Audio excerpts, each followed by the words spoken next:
Et on est de retour. Bonjour. Ça va ? Ça va, ça va. Et on est parti pour notre petit panel, on va dire presque annuel sur l'animation. Alors je sais plus si on vous a déjà reçu au Japan Tour, mais en tout cas on vous a déjà reçu au Hashtag Festival, ça j'en suis certain. Et moi, Japan Tour, l'année dernière, j'étais avec la team Ankama pour Wakfu. Tout à fait, voilà. tout à fait. Donc on a Séverine Varlette, Manon Payette. Bonjour. Bonjour. Alors on va recommencer forcément la base des présentations. Est-ce que depuis, donc ça fait 6 mois, vous avez changé la manière dont vous vous présentez ? Parce qu'en fait vos carrières elles évoluent, donc il y a peut-être des nouvelles pastilles à rajouter. Alors Séverine, comment tu te présentes ? Alors, je me présente Séverine, voilà.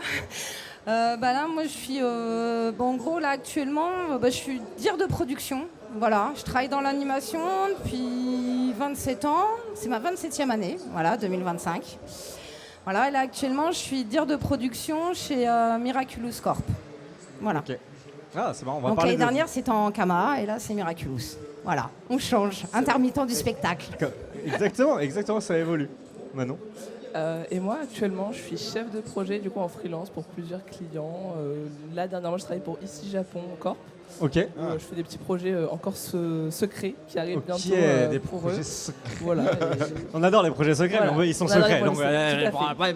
Mais bientôt. Le mois prochain, ça sort normalement. Ok, mois prochain, ça sort. Très bien. On va revenir. Je sais pas, t'avais une trace. En fait, je suis en train de parler, mais c'est lui qui a tout préparé. Oui, non, mais à la base, c'était moi. Je sais pas pourquoi t'as pris le lead dedans, mais en vrai, non, mais vous avez des métiers hyper intéressants. Vous avez aussi travaillé dans des grosses boîtes. Là, tu parlais de Ankama. Maintenant, tu es sur Miraculous. Toi, tu as travaillé aussi dans des boîtes genre Illumination ou des grosses boîtes comme ça. Et vous faites des métiers qui sont pas hyper mis en avant, puisque c'est des métiers très de l'ombre, quoi. Mais est-ce que juste aussi, vous pouvez nous expliquer ce que représente. Toi, tu es plutôt chargé de prod et tu as fait de l'assistant en réalisation aussi un peu. Ouais. Et toi, tu es plus aussi sur l'assistante prod aussi et un peu d'animation. Tu as fait un peu d'animation aussi. À la base, ouais, mes études, j'ai fait des études d'animation à la base et après je me suis spécialisé en production du coup où j'ai commencé en assistant de prod donc chez Illumination et après sur Fortiche la saison 2 d'Arcane. Ouais. Là j'étais en coordination générale de prod. Ouais. Et ça consiste en quoi alors du coup vos métiers hyper techniques ? Je sais qu'on va rentrer dans les trucs peu, ça peut être un peu technique quoi, mais pour voir quel est l'intérêt si vous n'existez pas dans le projet, qu'est-ce que ça va avoir comme impact quoi ? Alors s'il n'y a pas de prod, il n'y a pas de projet. Moi je dis en général voilà, on va faire un peu simple. De course, quoi. C'est ça. C'est un peu. La prod est on va dire une pierre triangulaire du projet. On est là à la base déjà. Parce qu'en fait, notre travail à nous, c'est de gérer le technique et l'artistique, de gérer le planning, c'est-à-dire la fabrication du projet, du début jusqu'à la fin, gérer les choses qui se passent bien, mais les problématiques, gérer aussi le budget, l'argent. Ouais. On nous donne une enveloppe pour fabriquer, il faut que ça rentre dans ce budget-là. La gestion client aussi. Les clients. Voilà, le relationnel client. Ouais. Quand je parle relationnel client, je ne vais pas parler un peu politique en haut, ça on laisse ça aux hautes sphères, un peu au grand Manitou. Nous c'est vraiment plutôt, on les chaîne par rapport au projet, c'est-à-dire leurs retours, leurs attentes, leur cahier des charges, tout ce qui a vraiment créé à la fabrication du projet. Voilà. Forcément on gère les équipes, on gère les prestations de services, parce que des fois des projets... Comme moi, j'étais en Kama ou là à Miraculous ou même avant chez Marathon et vice-versa. Et ça sera pareil, je pense, pour un peu... Oui, que ce soit Nintendo ou Riot. Voilà. Oui, pareil. Chose, Donc des fois, on travaille avec des artistes parce qu'on va les chercher pour des trucs un peu spécifiques.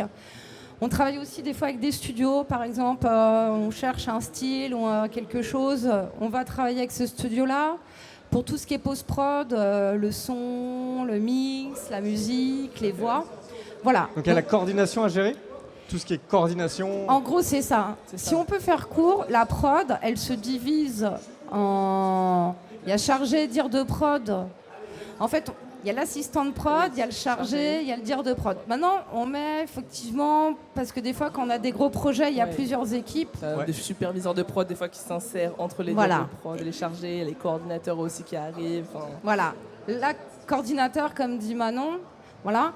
Mais effectivement, en gros, notre truc, c'est manager, gérer, coordonner. Okay. Ça, c'est le métier aujourd'hui. Tu dis que ça fait 27 ans que tu fais ça. Enfin, 27 ans que tu es dans le domaine. Le métier, est-ce qu'il a beaucoup évolué? Parce que c'est vrai qu'on se pose la question, il y a plein de choses qui changent, les métiers bougent tous. Est-ce que ça fait aussi partie des métiers qui ont énormément changé ou finalement c'est resté un peu la même chose? On va dire que nos conditions ont changé. Ah. Voilà. Le métier en lui-même n'a pas changé, il a évolué. Okay. C'est-à-dire que du passer du papier au numérique, de passer de la 2D à la 3D. Ouais. Maintenant, à d'autres aussi pipelines techniques qui rentrent en compte. On en apprend tous les jours. Mais je veux dire, c'est nos conditions de travail qui ont changé. Est-ce que vous vous tapez des gros rushs en fin de projet, histoire Oui, ça genre arrive, se taper 42 heures en une journée quoi. On évite en général, mais ça arrive. Voilà, ça arrive. Ça arrive. Avant, c'était un truc qu'on faisait beaucoup. C'est-à-dire que moi, je me suis retrouvée sur des prods, même quand j'étais assistant réalisateur, second ou premier, je pouvais faire 18h, 15 à 18h par jour. 15-18 heures par jour. C'est-à-dire qu'on commence à 10h30, on repart, il est 3h, des fois 4h du matin. Voilà. Ça, les conditions ont changé. Ok. Ça, Dans quel sens? Parce que moi, j'ai jamais fait ça. Oui, donc dans le bon sens. Dans le bon sens. Dans le bon sens, ouais. Non, mais après, je parle d'un truc où chaque personne est différente. Oui, Manon aussi. parlera aussi de son expérience. Ouais. Moi, je suis une passionnée, donc moi, je compte pas. Donc tu vis pour, Voilà. pour le boulot, c'est ça aussi. C'est le métier que je voulais faire, voilà.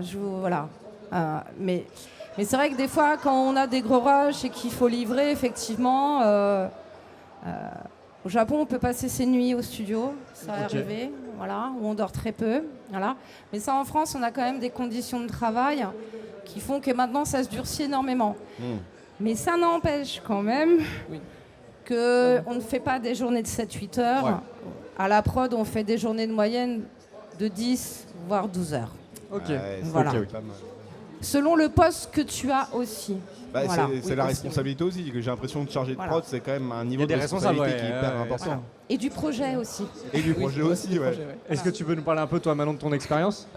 Moi, de ce côté-là, en vrai, parce que Séverine, c'est forcément comme ça fait plus longtemps, parce que moi j'ai 27 ans. Du coup, forcément, c'est pas pareil. Je peux dire qu'en fait, mais du donc coup, tu non, commençais à bosser Oui, NSA. je venais de naître. C'est ça. C'est ça. Mais du coup, j'ai eu de la chance parce que j'ai été quand même très protégée dans mes premiers projets, entre guillemets. On m'a pris sous les ailes, etc. pour pas que justement que je me prenne ce genre de backlash qui est arrivé très fort, surtout au début quand on commence sa carrière. Quoi. Ouais. Parce que Illumination sur Mario, je venais d'avoir mon diplôme, donc j'ai commencé Ouais, directement ouais, là-dessus. Ah, ça c'est Et incroyable. Oui, c'était trop bien, moi j'étais super heureuse.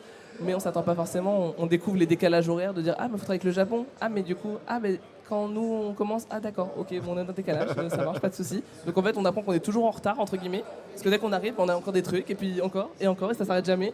Et tout ça, comme après que sur Arcane, j'avais déjà plus de responsabilités, etc. Donc là forcément, Riot pareil, Los Angeles, décalage horaire.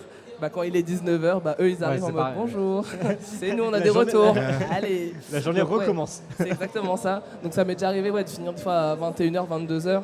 Mais parce que des fois il y avait des besoins, c'était urgent.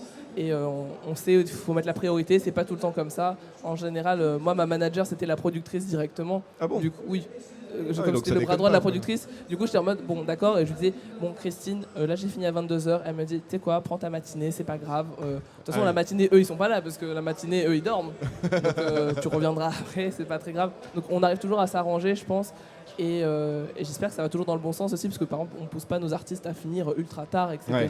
Et après on ouvre les heures sup par exemple quand il y a besoin, ce genre de choses et c'est quand même encadré peut-être un peu mieux maintenant, je sais pas comment c'était avant mais en tout cas sur ça En fait, ça a changé aussi, parce que maintenant, il y a aussi, comme on dit, c'est une décennie, les décennies elles changent, le monde change, donc les conditions de travail changent aussi, les lois, la jeunesse qui arrive. Nous, on est, moi je prends 46 ans cette année. Je suis une génération... Très jeune, 46 ans. Merci. Bah oui, tu les fais Mais moi, je passer. suis une génération aussi grandie avec grands-parents, parents, où le boulot, c'était quelque chose, et que si le patron il disait tu restes, tu restes. Donc voilà, maintenant, mais c'est très bien. Et grâce aussi à cette nouvelle génération qui arrive, qui nous dit restez, bah oui, bah vous me payez les heures, ou sinon, voilà, donc c'est bien, ça se recadre aussi. Mais ça n'empêche qu'aussi, on dit toujours, vous êtes dans un métier, on n'est pas... Quand je dis fonctionnaire, c'est-à-dire qu'on n'a pas des horaires fonctionnaires. Voilà, bien sûr. c'est 9h30, 17h, temps pour manger, même si contractuellement on a ça et on le respecte et les boîtes. Ouais, vous êtes cadre en même temps, donc cadre, Voilà. normalement, les heures supplémentaires sont pas payées. Mais vous avez deux avantages. Effectivement, mais après on est intermittent du spectacle. C'est ça. Donc, Ah, c'est un autre statut, statut aussi à part. Donc voilà. Mais ça n'empêche que des fois, même avec les artistes qu'on est, à un moment on les prévient un petit peu là, dans quelques jours on va avoir un petit rush. Est-ce que on arrive avec un peu de boisson, un peu de nourriture pour finir un petit peu et tout le monde.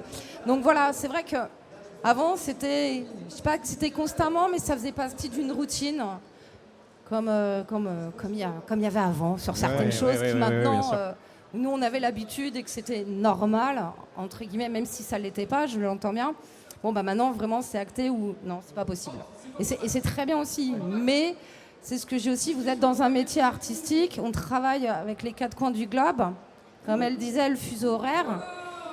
Donc à un moment, ce qu'on essaye en fait entre nous les équipes, c'est en fait de faire un turnover et de s'organiser pour qu'il y en a un peu comme à les 3-8. Oui, bien sûr. Voilà, et c'est-à-dire qu'on tourne un peu pour que voilà, et aussi certaines avec les équipes et de leur dire bon là il va falloir que tu restes un peu tard, donc si tu veux ce soir t'arrives un peu tôt ce matin ou l'inverse, t'arrives beaucoup plus tôt. Oui.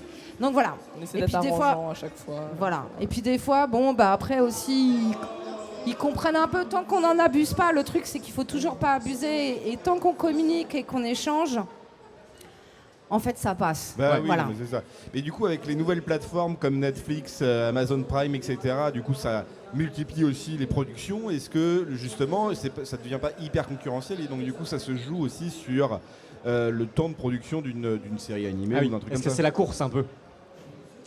En vrai, pour forcément Arcane, comme c'était sur Netflix, je pense comme la saison 1 avait peut-être tellement bien fonctionné, ils savaient très bien qu'on avait un rythme qui était celui qu'on avait, que si on voulait quelque chose de très beau, comme la saison 1, voire mieux, il fallait le temps qu'il fallait. Le temps pour la qualité. Exactement, sachant que par contre Netflix avait une deadline, ça devait pas bouger. Hein. Oui. Ouais, non, mais c'est ça. Fini, c'est ça. En même temps, entre les deux saisons, il y a eu quoi? Il y a eu 3 ans, non? Un truc comme ça? 3-4 ans? Ouais, je crois pas à loin. peu près, hein. Ouais, c'est ça. Hein. 3 Mais ans, ça, les je gars. regarde, mais c'est quoi, 3 à peu près, hein, Ah, entre ça les deux saisons. Ouais, c'est trois. ça. Hein. On en reparle juste après, visiblement. Ils sont juste là après, on va pas spoiler, mais c'est à peu près ça, ouais. Mais voilà, et c'est ce qu'il a fallu pour. Je trouve qu'on a fait un super travail pour la saison 2 qui était très beau, donc voilà, mais ça a fini par payer, et je pense qu'ils comprennent que pour avoir la qualité qu'ils voulaient, il fallait le temps. Donc, sur Ça dépend de la plateforme ou des la producteurs plateforme aussi. totalement, ouais. Parce que par exemple, Arcane, c'était pas une commande de Netflix. C'était Riot qui avait Oui, à la base, proposé c'est Riot, ça. ouais. Ouais. C'est ça, oui, tout à fait. Et est-ce que du coup, Ouais, Oui, ce stress, d'accord. c'est vrai. Théophane, si jamais tu peux leur demander de baisser un tout petit peu. Histoire 2, quoi. C'est vrai que là, on nous entend autant que nous, pratiquement. Ah bah, Voire même plus. Voire même plus. Voilà. Et vous expliquez aussi du coup l'aura qu'ont les studios français d'animation aujourd'hui. On a maintenant Fortiche qui ont fait Arcane, Illumination qui ont fait Moi Moche et Méchant et Mario aussi du coup. Comment vous expliquez cette aura qui a popé et j'ai l'impression que c'est arrivé il n'y a pas si longtemps que ça, quoi. Sur la France, le lien Sur la France, Sur la ouais. France, sur la production française. je Est-ce sais que pas, vous êtes, moi, vous êtes très bon? Dites-le si vous êtes très bon. Dans mes souvenirs, j'ai l'impression qu'on a toujours une très bonne réputation en France, en tout cas en tant qu'artiste. Oui, mais quand il y avait la concurrence avec Pixar et Disney, aujourd'hui, est Alors- moins importante. Alors, il y a deux choses qui sont différentes, c'est-à-dire qu'il y a le long métrage et la série. Oui. C'est deux choses qui sont différentes. En France, ça fait des années et que la France est quand même, on a vraiment des talents vraiment énormes. On a quand même aussi des écoles Ça, c'est important. qui n'ont pas arrêté de doubler, voire tripler, et qui se bah oui. diversifient entre 2D, 3D, motion, bref. Ça rentre même dans des trucs, des spécialités vraiment plus précises, alors qu'avant, on était des écoles, tu veux faire de l'animation, une école, bam, on va t'apprendre la base et les fondamentaux. Il y a les Maintenant, Gobelins, quoi. Voilà. Les Gobelins qui est une Il y des avait plus les grosses. Gobelins, il y avait l'MK, il y avait Milcol, il y avait oui, l'ESRA, l'MK, bref, il y en avait Il y en a quelques-uns plein, quand même. Voilà, Pivot, mais j'en oublie peut-être encore, mais il y en avait pas, il y en a pas mal. Maintenant, il y en a beaucoup. Maintenant, il y en a énormément. Voilà.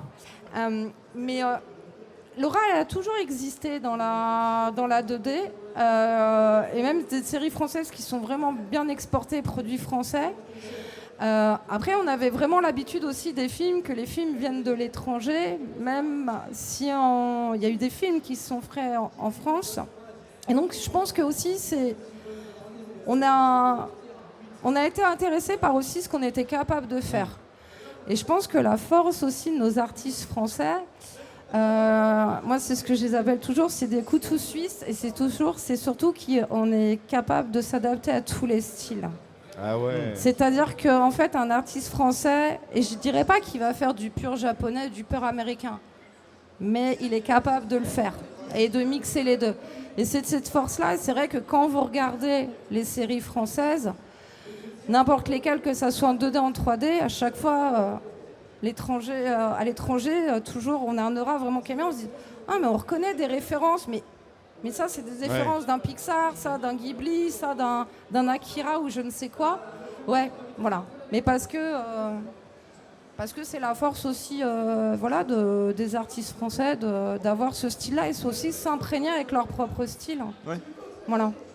Et justement, dans la production, j'ai l'impression que c'est aussi très compliqué de gérer les artistes 3D qui ne sont là que pour faire de l'animation ou du chara-design ou des trucs comme ça, dans une production qui est immense aussi. J'imagine pas Arcane comment... Combien il y a de personnes? Arcane, il y a beaucoup de personnes, mais il y a un style qui est bien défini, bien cadré. Comment sont gérés du coup tous les artistes pour se coordonner sur le style qui a été défini?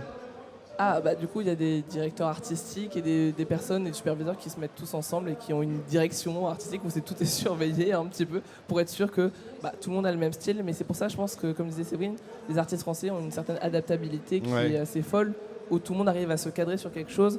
Et c'est pour ça qu'il y a toujours un peu un chef d'orchestre qui vérifie que tout est fluide, tout le monde a compris le style, etc. Et tout. Et je sais que dans différents studios, il y a aussi des petites parties un peu formation pour qu'on comprenne comment on utilise les outils, comment ça marche, qu'est-ce qui fait que c'est ce style-là, par exemple Arcane, et pas un autre, les petits outils, etc., qui fait qu'après tout devient fluide, que ce soit pour les personnages, les textures, l'animation, le lighting, le compositing et ce genre de choses. Mais il faut pouvoir gérer aussi toute cette, tout coordonner, tout le truc. Et c'est ça. Mais du coup, c'est très segmenté, du coup, et c'est très hiérarchisé dans un sens, parce que c'est très segmenté. Donc chaque département a des leads, des superviseurs, etc. Et même au niveau de la production, comme on disait, c'est-à-dire qu'il y a des assistants de prod, des chargés de prod de chaque département, qui eux-mêmes, après des superviseurs de prod qui gèrent plusieurs départements, qui après il y a le directeur de prod et la productrice, etc. Donc non, c'est très segmenté, c'est pour ça que c'est un travail de fourmi, mais c'est un travail monstre, quoi. Et qui prend du temps. Et après, en général, quand ces gros projets comme ça... comme Arcane, parce que là ils étaient des centaines et des centaines. Moi j'ai pas eu ce genre de projet de centaines. J'en avais des centaines et des milliers, mais tout aux quatre coins du globe. Voilà. Ça c'est quelque chose. Voilà. Mais le truc c'est que surtout il faut qu'on communique. Et donc même si on est beaucoup, il faut qu'on communique pour que le projet avance bien et que ce soit sur les bonnes rails pour que le train continue à avancer. L'animation, c'est quelque chose aussi de communiquer, parce qu'il y a énormément d'étapes, il y a énormément, même un petit truc, il y en a qui diront ah ouais, mais les artistes, non, mais en fait, l'artiste c'est bien, mais si on n'a pas le semi-artiste à côté, le petit artiste, en fait, on n'a rien. Ouais, ça rien. Donc voilà, il y a énormément de postes, énormément de voilà, on parle que des postes clés. C'est ça, oui. Mais il y a énormément de postes et tout ça en fait partie, effectivement, et sans ça, on n'est rien. Et donc, il faut vraiment qu'on communique tous vraiment bien ensemble. Et comme on revenait, ça fait partie du taf de notre travail de prod. J'ai oublié quand même un taf ultra important, c'est les réalisateurs. Parce que je gérais, on va dire, l'agenda des réalisateurs sur Arcane. Ils étaient 3 et les 3 font 40 heures de réunion par semaine.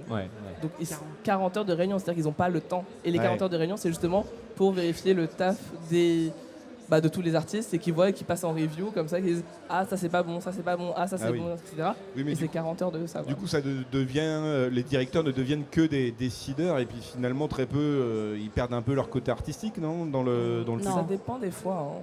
Non. Pas vraiment, non, parce qu'à la base ça reste quand même des artistes et je pense qu'ils mettent aussi la main à la pâte sur des choses et tout, que ce soit au niveau des FX pour dire non, peut-être un peu plus comme ça, etc.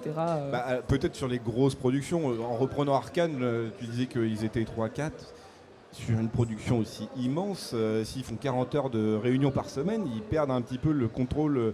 Je suppose aussi qu'il y a eu un directeur artistique dans ce projet-là, donc du coup, c'est que de la communication, mais du coup, c'est une charge qui est donnée à quelqu'un d'autre. Oui, c'est ça. Après, ils communiquent tous entre eux pour justement que tout soit bien et tout, et qu'il n'y ait pas trop de frustration aussi de leur part, parce qu'à la base, c'est des artistes aussi, mais je pense qu'ils ont confiance dans leurs équipes et tout, etc. Et ils sont très contents, je pense, de ce qu'ils ont fait. Bien sûr, oui. Et par exemple, sur tes projets que tu as pu faire, il y avait un réel directeur artistique quand même, que ce soit sur Miraculous ou... Toujours. Ici quand même. Il faut, ouais. Toujours. Non, mais qu'il soit différent d'un directeur, toujours, d'un réalisateur. Toujours, ça va dépendre. Après, ça va dépendre aussi du réalisateur, parce que des fois, un réalisateur peut être un DA. Donc il n'y a pas forcément besoin. Ça c'est compliqué, hein, je trouve. Oui, mais il y en a quand même. Je sais qu'il y en a, mais bon. Voilà.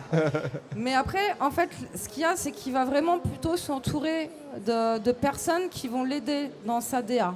C'est-à-dire qu'il y a des fois des projets, nous, à Miraculous Corp, on a des DA, voilà, que vous allez avoir tout à l'heure. Voilà, Monsieur Nathanael Braun, voilà, qui est le DA de Miraculous Corp. Donc voilà.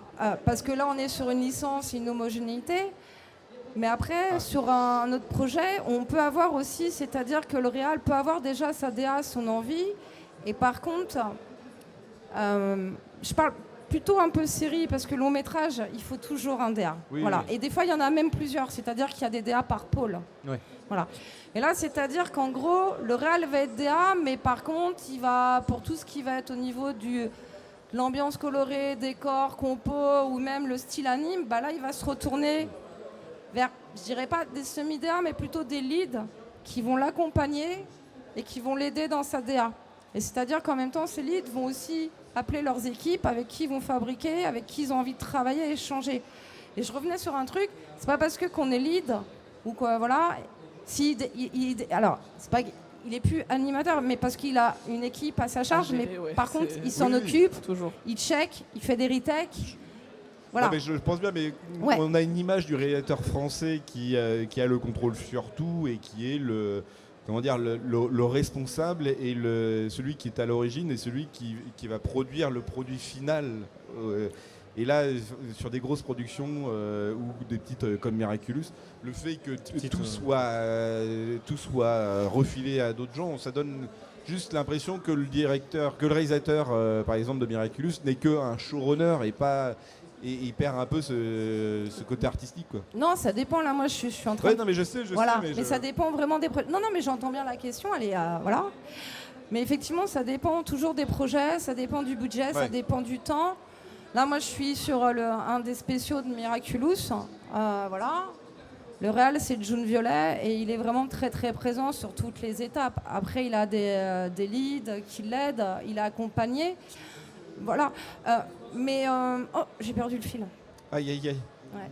Mais ce que je veux dire, c'est que, voilà, c'est revenu. Pour vraiment toujours expliquer, alors je sais pas, je la fais peut-être tout le temps à chaque fois, mais moi j'explique toujours en fait un dessin animé comme un concert philharmonique. C'est-à-dire que vous avez vraiment toute la musique avec tous les instruments possibles. Voilà, un beau philharmonique et le réal est le chef d'orchestre. Et à côté, il va avoir son premier violon, son piano, son deuxième violon. Et ça va être des DA, ça va être des leads. Et en fait, comme il est là pour l'harmonie et en fait faire que le projet se passe bien comme le morceau se passe bien. Donc effectivement, il est partout, mais sans être parce que s'il était vraiment à fond partout, c'est pas possible. Oui, mais là, si je reprends ton exemple, le compositeur de la musique, c'est qui ? C'est plutôt le directeur artistique. Si on reprend ton exemple, t'as le chef d'orchestre. T'as la symphonie celui qui a composé la symphonie, c'est qui? C'est le directeur artistique ou c'est le réalisateur? Mais des fois, c'est aucun des deux. Parfois, c'est aucun des deux. Des fois, c'est aucun des deux. Des fois, c'est un client qui arrive avec un script, un projet. Oui, je comprends. Voilà. Et qui dit, par exemple, moi, je veux ce réalisateur-là, je veux ce DA-là, ils ne se connaissent pas. Bonjour, il va falloir que vous travailliez ensemble. Après, il y en a un où il y a un DA qui va arriver, qui a écrit le projet, qui a une sorte de bible avec des designs, ou même lui-même qui est réalisateur. Et dans la boîte où laquelle il travaille, il va dire, voilà, moi j'ai un projet. Son producteur va lui dire oui, non, ah oui, bon, on va y aller. Donc c'est vraiment... Et puis des fois, c'est même le producteur en lui-même qui arrive. Bon, bah voilà, j'ai réussi à vendre tel projet qui a été écrit par tel, on le connaît pas. Bah, bon, le projet, il est cool, il faut le faire. Donc c'est vraiment... On peut pas dire que c'est un truc... Oui, je comprends. Voilà, parfait, c'est vraiment aléatoire et tout va dépendre aussi de... Des fois, il y a des sociétés qui sont bien ancrées ou des grosses boîtes qui ont leur réal attitré, qui ont leur DA, qui ont des fois certaines équipes. Puis il y en a d'autres, non, ils vont vouloir renouveler, d'avoir du sang neuf ou je sais pas. Donc c'est vraiment... C'est du cas par cas en vrai. Hein, c'est du cas par cas. C'est du cas par cas, c'est vraiment aléatoire. Voilà. On ne peut pas définir un truc précis. Moi, je voulais revenir un peu. On a vu pas mal de choses. Je voulais revenir un peu sur la partie chargé de prod, directeur de prod. On a cette image, et notamment peut-être les plus jeunes qui voudraient se lancer dans l'animation, qu'il faut forcément être créatif, artiste, etc. pour se lancer dans cet univers-là. Est-ce que c'est le cas quand on va dans les métiers comme la production est-ce que vous aviez une fibre ou est-ce que non, c'est un métier finalement, c'est un métier qui s'apprend et même si on n'a pas forcément la fibre, on y arrive. Le truc, c'est que nous deux, c'est spécial. Nous, on a le même parcours, c'est un peu dur. Parce qu'à la base, on est des artistes à la base, toutes les deux. Ah oui. Mais est-ce que vous côtoyez, après vous côtoyez plein de gens? Oui. Est-ce que tout le monde est arrivé avec une fibre ou... En prod, non. Non, en prod, non. Avant, il n'y avait pas d'école. On va pas se mentir, on apprenait sur le tas. Maintenant, on commence à avoir des écoles où on apprend la prod. La prod, ouais. Voilà, ce que c'est, quel poste vous pouvez faire, voilà. Non, moi, c'est un peu... je suis arrivée comme ça dedans, mais un peu comme Manon aussi. C'est que moi, je voulais être gouacheuse à la base. Okay. Moi, j'ai fait des études d'art, des études de dessin. Moi, je voulais être gouacheuse sur cellulo. Voilà. Très précis comme métier. Voilà. Très précis. Ouais, voilà. Je voulais être Sam. Et je suis arrivée dans l'anime en 98 et on commençait à exporter énormément en Asie. Et on me dit, mais si tu veux être gouacheuse, il faut aller à l'autre bout de la planète. Bon, bah, à 18 ans, quand même, je suis pas sûre que mes parents vont me laisser partir. Banco, ils m'ont pas laissé partir. Voilà. Donc, voilà. Mais comme j'avais pas fait des écoles de dessin, j'avais pas fait tout ci, tout ça. Et à l'époque, c'était le studio Ellipse, donc, où j'ai fait Capitaine Fracasse, Pirate Family, Agrippine, tout ça. Et en fait, j'ai eu un entretien et il me dit, mais tu as quand même une sacrée connaissance de l'univers du dessin animé, de sa fabrication. Et je dis, bah oui, parce que je veux travailler dedans, moi je veux être gouacheuse, mais oui, mais est-ce que tu connais Photoshop? Mais non, je connais pas Photoshop, moi je peins, moi je gouache, moi monsieur, madame, voyons. Ils m'ont dit, mais est-ce que tu as pensé à la prod sinon? Bah, je sais pas, c'est quoi la prod? Je dis, bah, il m'explique vite fait. Je dis, on travaille dans le dessin animé. Il me fait, ah oui, tu travailles dans le dessin animé. Tant que je fais du dessin animé, banco, j'y vais. C'est parti. Et voilà, c'est comme ça que je suis arrivée. J'ai commencé assistante de prod, et puis après, seconde assistante réa, première assistante réa. Puis à un moment, il y en a eu, bon, sur une choréale. Non, je veux pas. Moi, je préfère être derrière la caméra. Et puis à un moment, comme j'ai monté ma boîte, j'ai plus bifurqué vers l'art prod. Et puis depuis 5-6 ans, je suis maintenant qu'à la prod. Donc chargé de prod ou dire de prod en fonction. Voilà. Et ton côté artistique, tu l'as complètement laissé de côté ou de temps en temps c'est devenu peut-être un loisir à côté ou de temps en temps ça te titille de faire des choses Là ça me titille, ça m'a repris là depuis 1 an ou 2. J'ai acheté des coloriages et maintenant pour reprendre un peu dessiner. Et puis là maintenant je me suis acheté des toiles. Voilà, donc là je suis en train de repeindre à nouveau. La gouache revient. Voilà, ça, faire des chabuses, des Totoro pour les neveux et nièces, des trucs comme ça pour la fête des pères, la fête des mères. Donc voilà, on reprend un peu, donc c'est cool, mais pour ça il faut avoir du temps. Oui. Donc la toile, elle est commencée depuis 6 mois et j'ai dû mettre une 20aine de touches. Voilà. Et toi Manon, donc c'est pareil, t'es parti plutôt artiste dans la prod. Est-ce que, parce que là tu disais que t'as que 27 ans, est-ce que tu te vois faire une carrière à la Séverine ou est-ce que tu te vois plus toucher à d'autres choses encore? Tu te laisses toutes les portes ouvertes? Je me laisse quand même des portes ouvertes parce que Je fais de la prod du coup, de manière plus générale, mais j'ai toujours à côté des activités freelance où je suis illustratrice et graphiste. Donc je fais toujours un peu des deux. J'ai toujours mon immense tablette Wacom où je dessine dessus, etc. Mais le truc c'est que j'aime trop faire trop de trucs. Ça, j'aime autant être chef de projet, que j'aime autant faire de graphisme, être illustratrice, que être prod, que faire plein de trucs. Et je donne aussi des cours à côté de prod et tout, etc. Enfin, j'aime bien faire plein de choses. Et je crois que pour l'instant, j'aime bien me laisser des portes ouvertes pour me dire, en vrai, tant que ça me plaît, que je suis contente de faire plein de choses, autant artistique, graphique, que juste gérer des gens et des problèmes, des fois au quotidien. Ça dépend.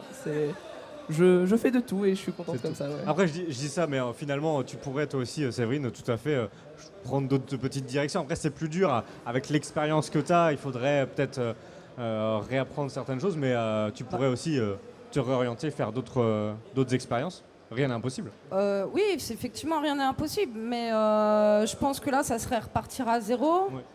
Et au vu maintenant de l'XP que j'ai, et un peu aussi, on va pas se mentir, l'âge, voilà. Non, mais il faudrait repartir à zéro. Et c'est vrai que là, en fait, avec l'expérience, le carnet d'adresses, les gens qui me connaissent dans le milieu me connaissent aussi sur ce profil-là. Et c'est sûr que j'arrive et que maintenant, je vais dire, à part mes amis qui me connaissent très bien, savent que de temps en temps, petit coup de crayon. Je craque un petit peu. Mais les gens, j'arrive, je dis, voilà, moi, je voudrais faire de la couleur. Ah bon, mais tu fais de la couleur, toi, tu dessines. Mais moi, même des fois, il y en a, ils me font, mais Séverine, tu dessines. Moi aussi, c'est tout le temps ça. Voilà. Donc, parce que maintenant, on est vraiment, entre guillemets, mais c'est normal, on est parti là-dessus, on est vraiment catalogué. Ouais, bien sûr.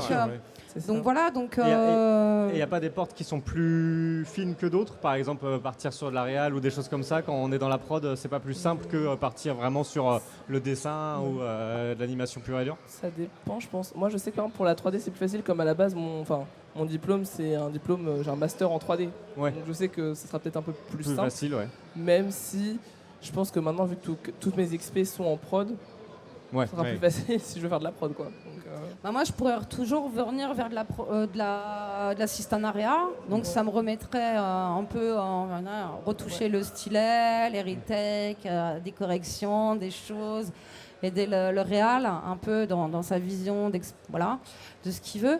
Donc oui, je retoucherai un petit peu, mais est-ce que après, il faut en avoir envie. Hein. Voilà, après aussi, peut-être aussi quitter le métier aussi.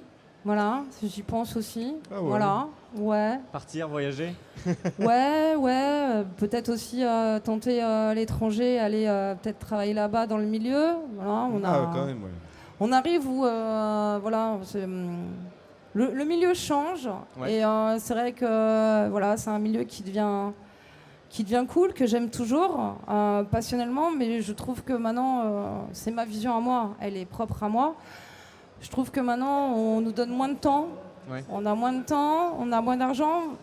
Vous parliez des plateformes, c'est vrai que c'est un truc qui est arrivé et que maintenant, il faut produire, il faut donner du contenu aux gens. Vite.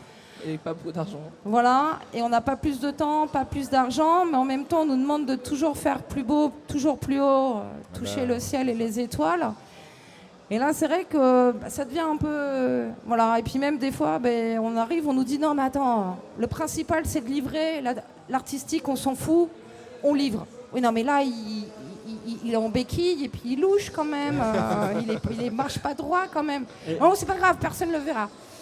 Donc oui, ça devient un peu, et on se dit, à 27 ans, j'ai quand même encore 20 ans à travailler encore.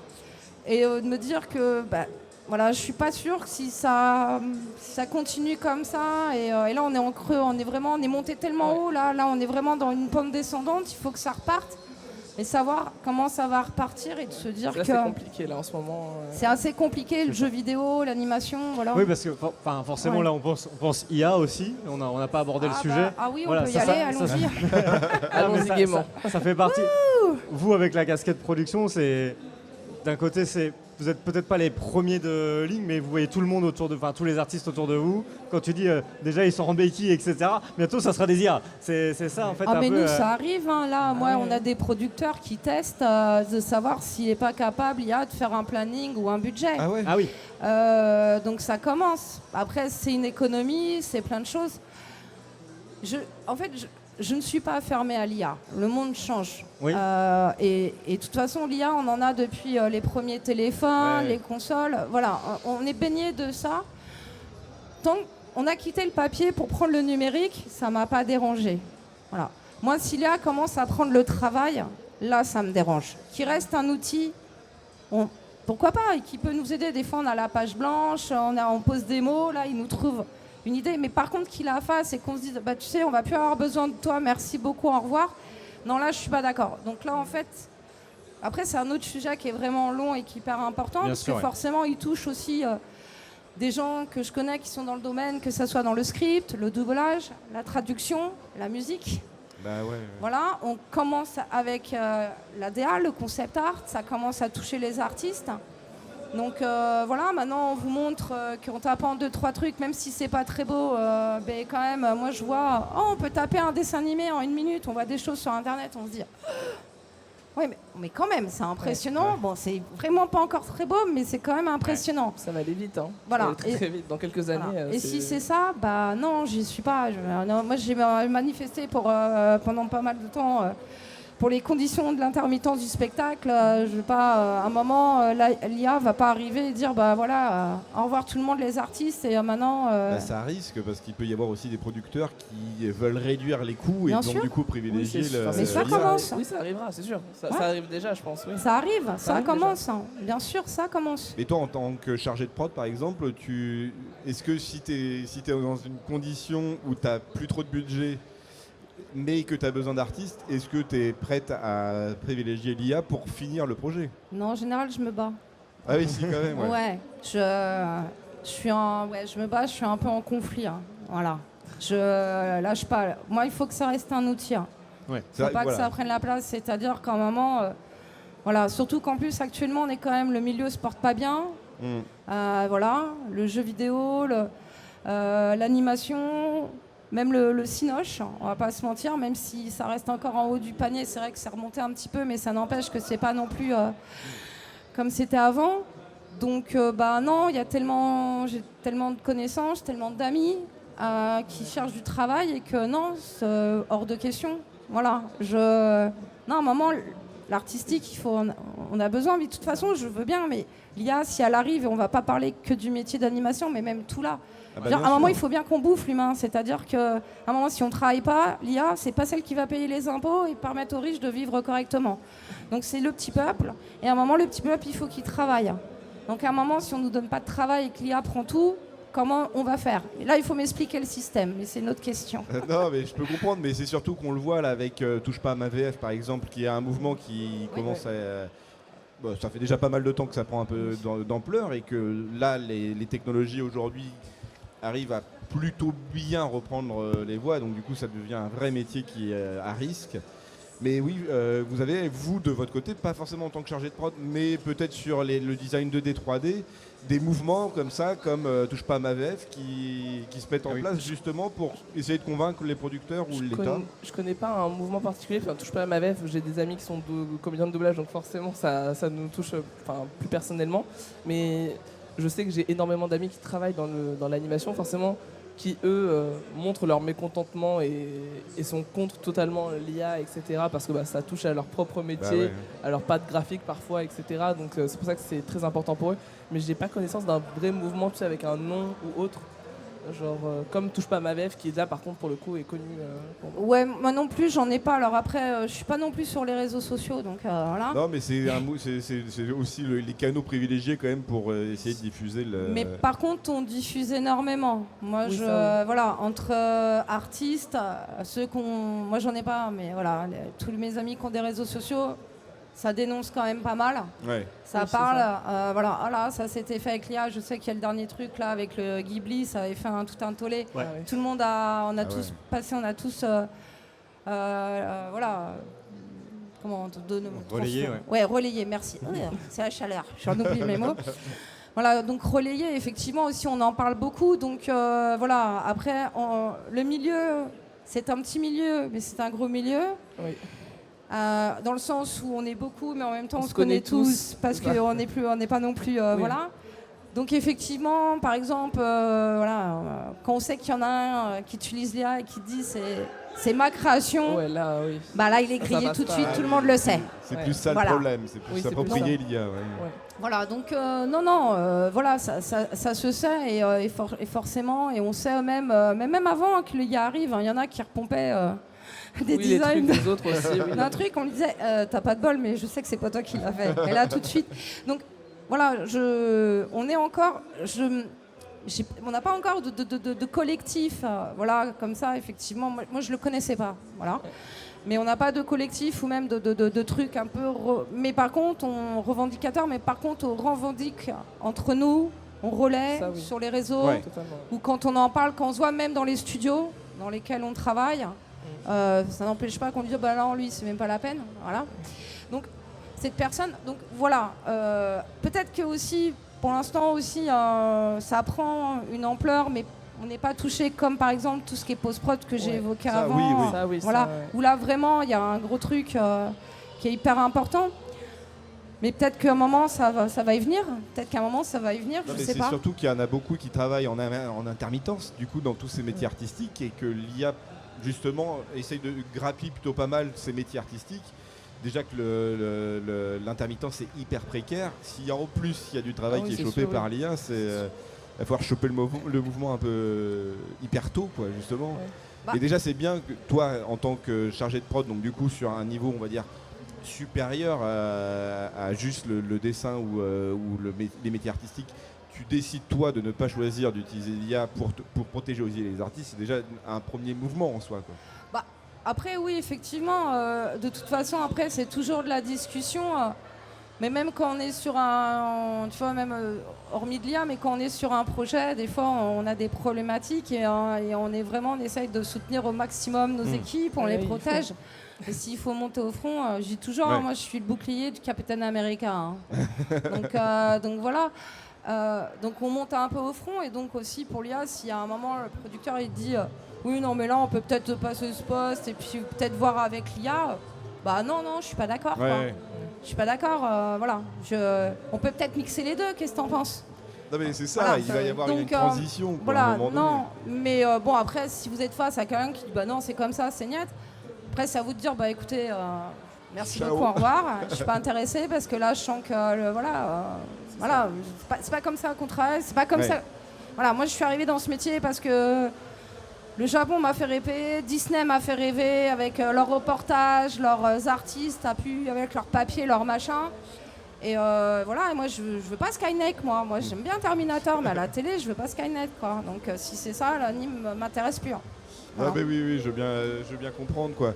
Et juste là, tu voulais partir à un moment donné, tu disais que tu voulais partir vers d'autres projets, vers d'autres trucs comme ça. Comment vous choisissez?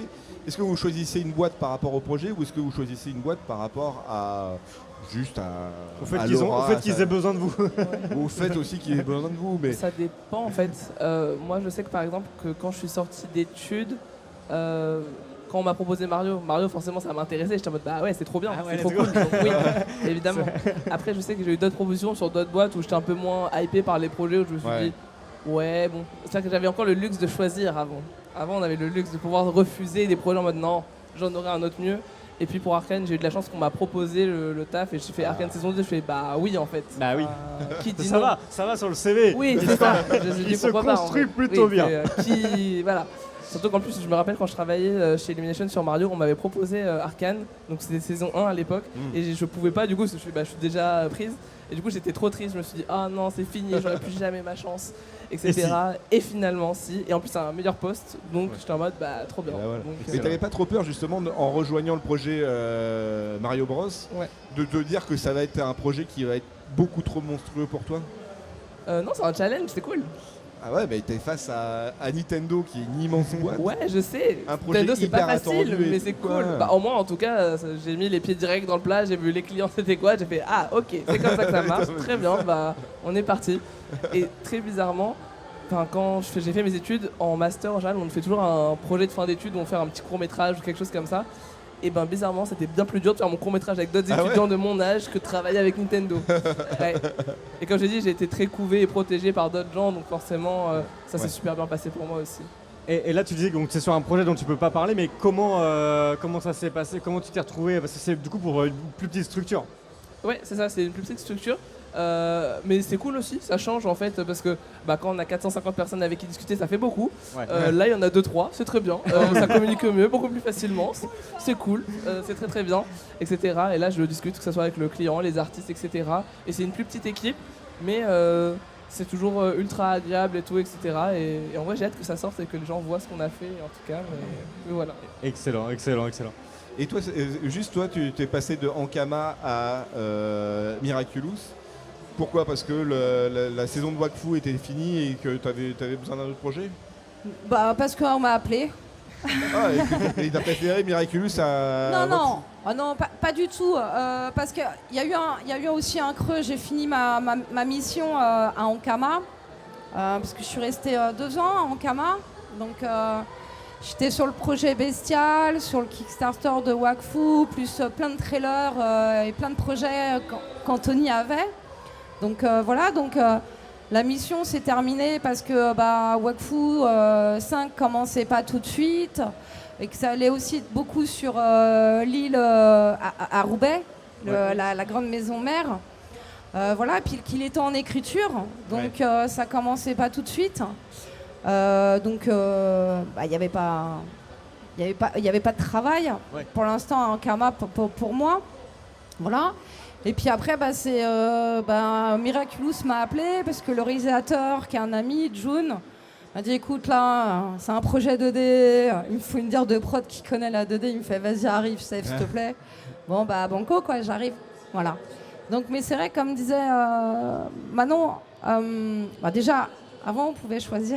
Oui, c'est ça. Maintenant il y a quand même de moins en moins de projets, donc en général on vient vous chercher. Surtout quand vous avez de l'XP, avec fait longtemps, un carnet d'adresses, avec beaucoup de connaissances, ça c'est ce qui vaut aussi. Ouais. Parce que forcément nous on n'a pas le crayon, mais nous on a le carnet d'adresses. Il est là notre trésor, il est là notre saint graal. C'est les connaissances. Parce qu'on sait qu'en fait si on nous appelle, on sait qu'on va ramener un paquet de gens derrière nous. Donc ça c'est notre avantage aussi.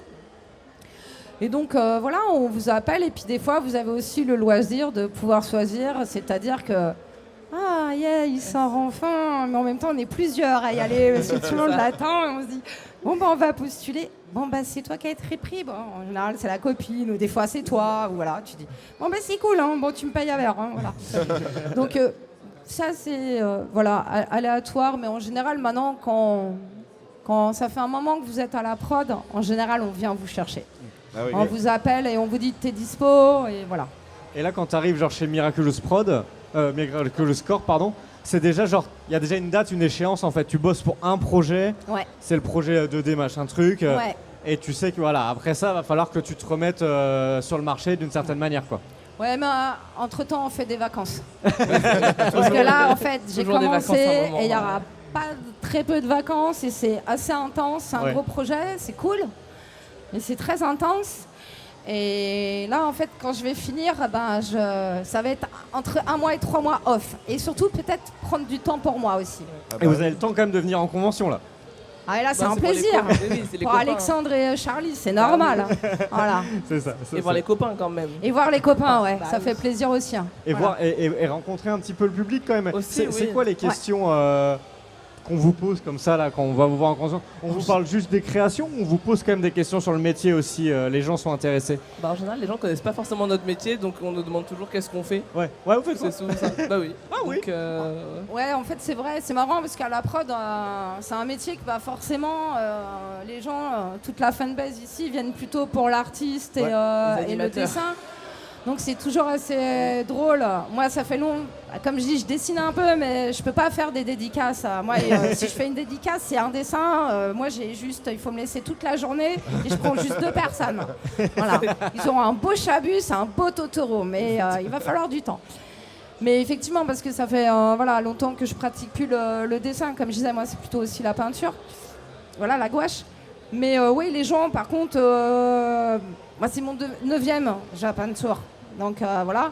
Donc au final, on revoit les mêmes gens et puis ils connaissent ton CV. Ouais, mais Cérine, t'as fait Total Spy, Martin Mystère, tu peux me dessiner? Non. Non. Non, mais en fait, moi, je dessine pas, moi. Alors- Ah ouais, mais tu fais quoi alors Ouais, bon. Séverine, tu peux me faire la voix de... Non plus. Non plus. Non, J'ai on eu fait ça rien, l'année nous. dernière. Voilà. L'année dernière, on m'a demandé de faire la voix de Peach parce qu'ils ont cru que j'étais moi la voix de Peach. Non. Non, C'est Audrey que j'ai fait. Sourdive, d'ailleurs. Non, je suis en mode, c'est pas moi. Elle est là-bas, la dame qui fait ça. C'est pas moi. Mais c'est bien. Après, c'est vrai que ça intéresse les gens. Ça va aller? On est parti pour 2 jours, 3 jours intenses, on le sait. Ouais, c'est Voilà. avec la chaleur. La dernière fois, parce que là on arrive sur la fin de notre petite interview, la dernière fois je vous avais demandé si vous continuez, vous, à avoir un peu de temps pour regarder du contenu, de l'animation, etc. Alors toi maintenant tu nous avais recommandé forcément Arcane saison 2 qui sortait. Oui, et là, Et- c'est sorti. Là, c'est bon. Là, Et normalement, je pense vous que avez vu. la reco était validée, on a regardé, Tant mieux. voilà, c'était génial. Je sais plus ce que tu nous avais recommandé, tu avais été nous chercher une pépite, je crois, Séverine, mais pas la peine de la rechercher, Ouais. parce que Et moi on c'est dit un plutôt... truc Là, classique. est-ce que vous avez une petite reco? En vrai, faites-vous plaisir, ça, peut être, ouais. ça peut être quelque chose à regarder, à écouter, à lire, peu importe, on aime bien les Alors. recos. Bah, moi, là, ce que je dois regarder, c'est K-pop Demon Hunter, là, déjà. Ah, sur Netflix, du coup Oui, là c'est ça. Parce que j'ai toujours pas vu. Il faut que je le regarde. Ouais, oui, on Il a... paraît que c'est cool. Donc, j'ai En envie. tout cas, ça monte, ça monte. C'était ça. Sinon, le dernier truc cool que j'ai regardé, en vrai, c'était Dan Da Dan. Ouais, C'était beaucoup, trop cool. beaucoup de gens en Ouais, parlaient aussi. j'ai trop aimé. C'était trop sympa. Genre, Ouais. je m'attendais à rien. J'ai pas été déçu. C'était cool. L'animation était trop bien. Je suis en mode, let's go. Dan Et les Dan. musiques, incroyables aussi. Donc, c'est trop. Trop cool. Bah moi, je regarde beaucoup de dramas coréens. Mais Ça, pourquoi c'est bien, Mais ça c'est aussi, très Donc c'est bien. bien. voilà. Donc là, j'ai pas les titres parce que c'est en coréen, donc je suis désolée. Voilà, mais c'est sur Netflix ou Wiki Rakuten, il y en a des tonnes. Après, le dernier animé que j'ai vu, je crois que j'ai bien aimé, ça m'a fait rire, c'est Look Kim Oh, je connais pas sur du tout. Netflix, je Ok. crois. Un studio coréen aussi, donc hyper sympa, dont j'ai oublié le nom. Mais là, je conseille surtout, et vive le cinéma français. Mercredi est sorti quand même Amélie et la métaphysique des tubes. Ah, il Oui, paraît que c'est t'as eu incroyable, le ça. prix. Et public. s'il vous plaît, voilà, j'ai pas encore été le voir parce que forcément je suis ici, mais c'est un grand plaisir d'être au festival. au Japan On trouve Tour. le temps d'aller voir. Voilà, mais il faut aller voir de Lian Cho et de Malice Valda. Oh, j'ai oublié le nom. Mais voilà, il faut aller voir Amélie et la métaphysique des tubes. C'est ça. Voilà. Ah ouais, c'est vrai qu'il Il y a bonne beaucoup de reco. copains, beaucoup d'amis qui ont travaillé dessus et, C'est cool. et donc c'est avec 2 réals que j'adore et que voilà, qui font un travail super, donc il faut aller le voir. Voilà. C'est de la 2D ça, non? Ouais. C'est ça? C'est de la 2D. C'est l'histoire, c'est l'histoire fictive d'Amélie Nothomb, un Tiré peu sa du livre, jeunesse, un des premiers du livre d'Amélie Nothomb que moi Ah. j'adore et que voilà. Et il est très très beau, il faut y aller. C'est Et bien. puis il a eu la récompense Annecy du public, donc voilà. Stylé. Est-ce que tu as une dernière question ou est-ce qu'on se lance dans notre petite pause avant de recevoir nos prochains invités? Bah non, moi j'ai tout On ce a qu'il fait le fallait. Eh ben merci beaucoup d'être venu Ouais. rediscuter avec nous. On espère qu'il faisait pas trop chaud, ça va. Ça va en vrai. Ça allait, C'est ça allait. que là. C'était un plaisir, Mais c'était un plaisir. Ne vous inquiétez pas. On Voilà. est vendredi, il est 16h, vous avez le temps encore d'avoir chaud. Surtout Non, mais demain et après-demain, j'ai vu. Ouais, voilà. Et ben on vous souhaite encore une bonne continuation. Voilà, merci on beaucoup. prendra des nouvelles au hashtag peut-être ou au Japan Tour l'année oui. prochaine. Avec grand Avec plaisir. plaisir. Et nous on fait une pause de 5 minutes avant de recevoir Mose qui sera accompagné de... C'est